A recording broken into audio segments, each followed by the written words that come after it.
Chapter 1. The Story of Uncle Elias.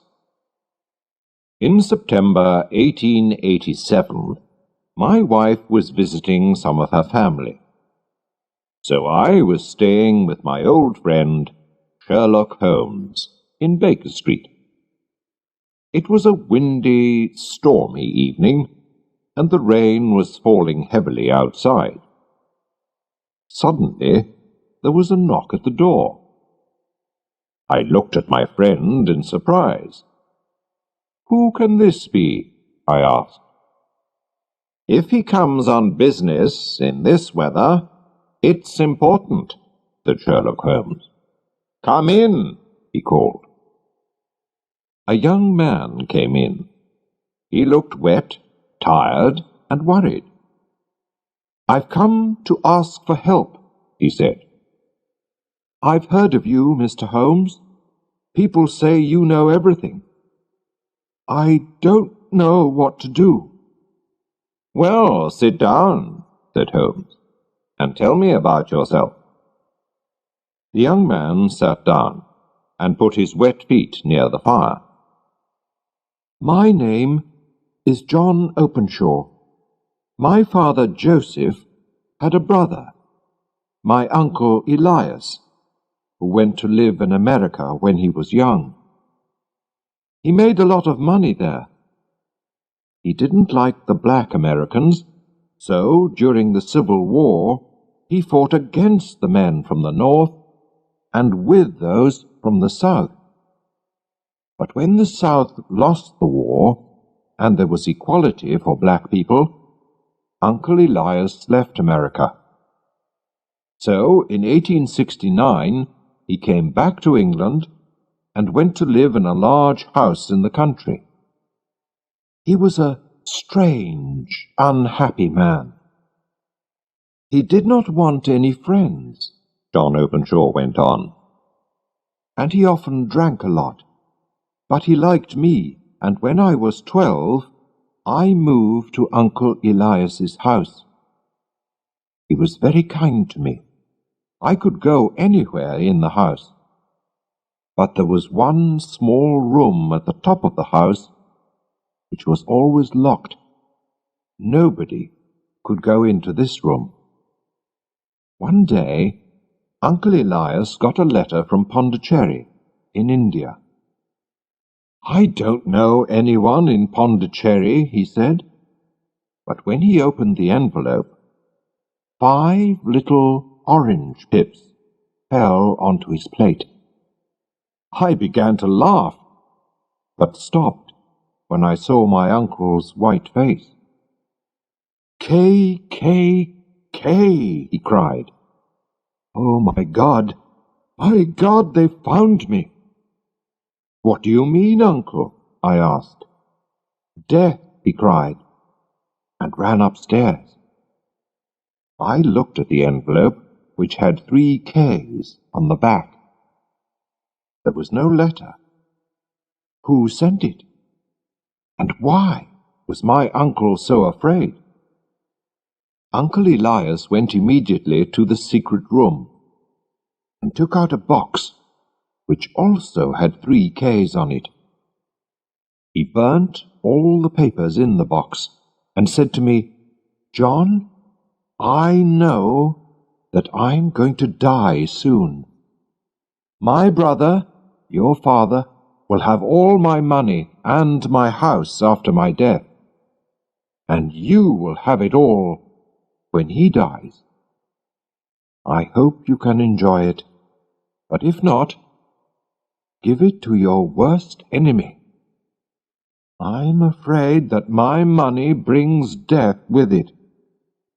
I didn't understand what he meant, and nothing happened for a few weeks, so I did not feel so worried. But my uncle was very afraid. He stayed in his room most of the time, and drank more than before. He always locked all the doors carefully. Then one night he drank very heavily, and ran wildly out of the house. In the morning we found him dead in a river. The police said he killed himself, but I knew he was afraid to die, so I didn't think that was true. Holmes stopped the young man for a minute. "Tell me," he said, "when did your uncle get the letter from India? And when did he die?" "The letter arrived on the 10th of March, 1883, and he died 7 weeks later," answered John Openshaw. "Thank you. Please go on," said Holmes. "After my uncle's death, my father moved into the house. Of course, I asked him to look carefully at the locked room, but we didn't find anything important." Chapter 2. More pips. "Everything went well until a year later," said John Openshaw. "But one morning my father opened a letter to find 5 orange pips inside it. 'What does this mean, John?' he asked. His face was white. 'Look,' I said, 'there's KKK on the envelope. Those letters were on Uncle Elias's envelope too.' We were both shaking and afraid. 'Yes, and this time it says, "Put the papers in the garden." "Which papers?" "The papers in Uncle Elias's box. He burnt them," I said. "And where does this letter come from?" my father said. He looked at the envelope. "Dundee, Scotland." "Well, I don't know anything about pips or papers. I'm not going to do anything." "Father, you must tell the police," I said. I remembered my uncle's letter from India. I was very worried. "No, they'll laugh at me. Let's just forget about it," he replied. 3 days later, my poor father went to visit an old friend who lived some miles away. But he never came back. The police said that he was walking home in the dark when he fell down a hill. He was badly hurt, and he died soon after. They decided it was an accident, but I didn't agree. I thought it was murder. And I could not forget the 5 orange pips and the strange letters to my uncle and my father. But I've tried to forget, and I've lived alone in that house for nearly 3 years now. And yesterday, I got this." The young man showed us an envelope with KKK on the back and 5 small orange pips. "You see," he said, "it comes from East London, and it says, 'Put the papers in the garden.' Those are the words that were in the letter to my father." "So, what did you do next?" asked Holmes. "Nothing," answered Openshaw. He put his head in his hand. "I don't know what to do. I'm afraid." "Nothing?" cried Holmes. "Young man, you must do something fast. You're in danger."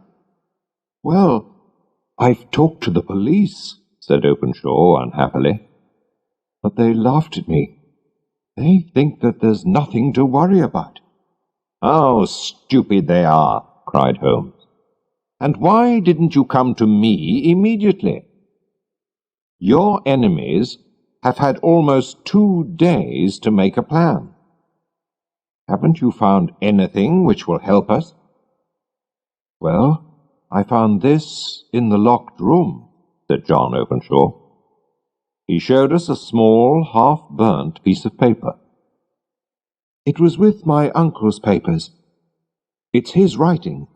Look, it says, 'March the 7th, 1869, sent the pips to 3 people, Brown, Robinson, and Williams. March the 9th, Brown left. March the 10th, Williams left. March the 12th, visited Robinson and finished business with him. "Thank you," said Sherlock Holmes. "And now you must hurry home. Put this paper into your uncle's box. Put in a letter which says that your uncle burnt all the other papers, and put the box outside in the garden. I hope your enemies will be happy with that, and then you won't be in danger any more. How are you going home?" "By train, from Waterloo Station," replied Openshaw. "There'll be a lot of people in the streets, so I think that you'll be all right, but be careful." "Thank you, Mr. Holmes," said Openshaw. "I'll do everything you say." He went out into the dark night, the wind, and the rain. Chapter 3. K. Sherlock Holmes sat silently and watched the fire. Then he said to me, "John Openshaw is in real danger. Why did his uncle Elias have to leave America? Because he had enemies.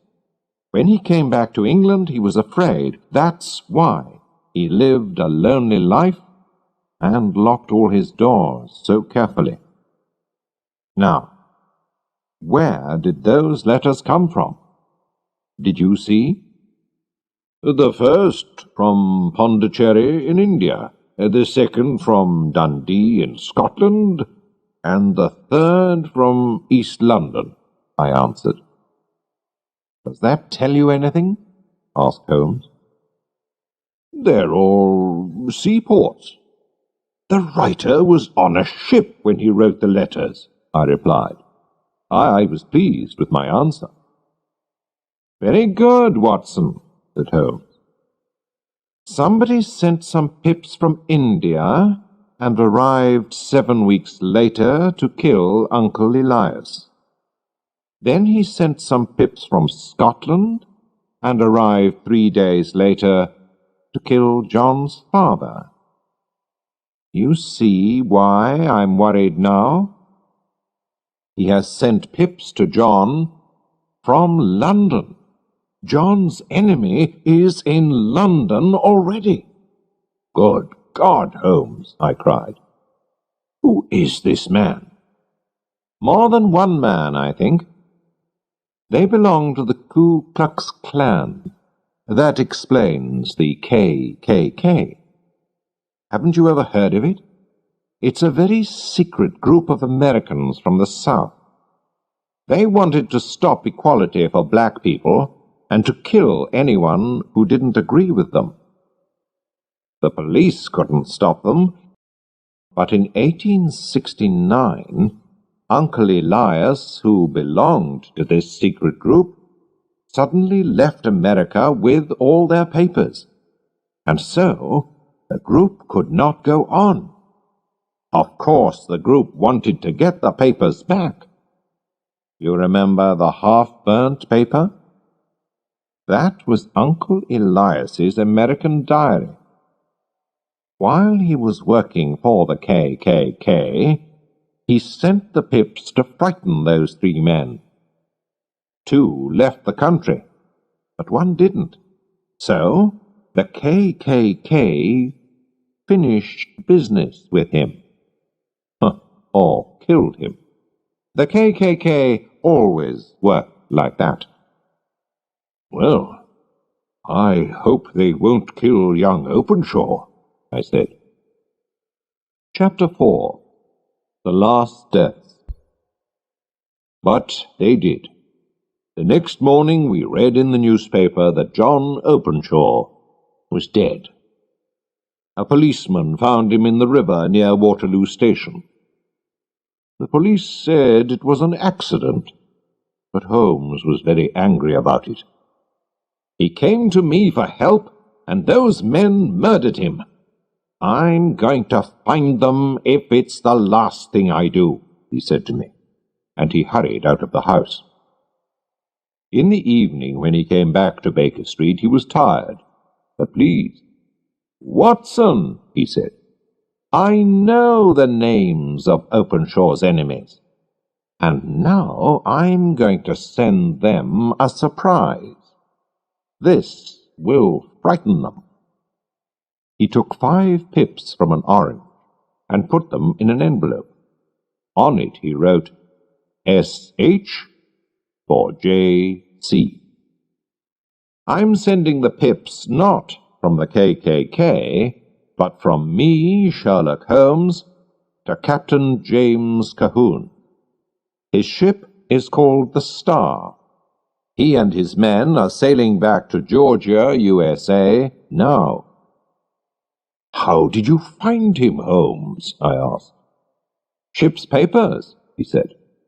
"I've looked at hundreds of them today.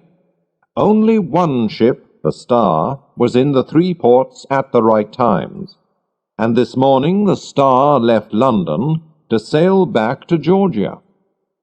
I found out that the captain and 2 of his men, all Americans, weren't on the ship last night, so I'm sure they killed poor John Openshaw. When they arrive in America, they'll get the pips, and then the police will catch them." Sherlock Holmes is a very clever detective, but he can do nothing about the weather. The winter storms at sea that year were worse than ever, and so the Star never arrived in Georgia, and nobody saw the captain or his men again. The murderers of John Openshaw did not get the pips, but in the end, death came to them.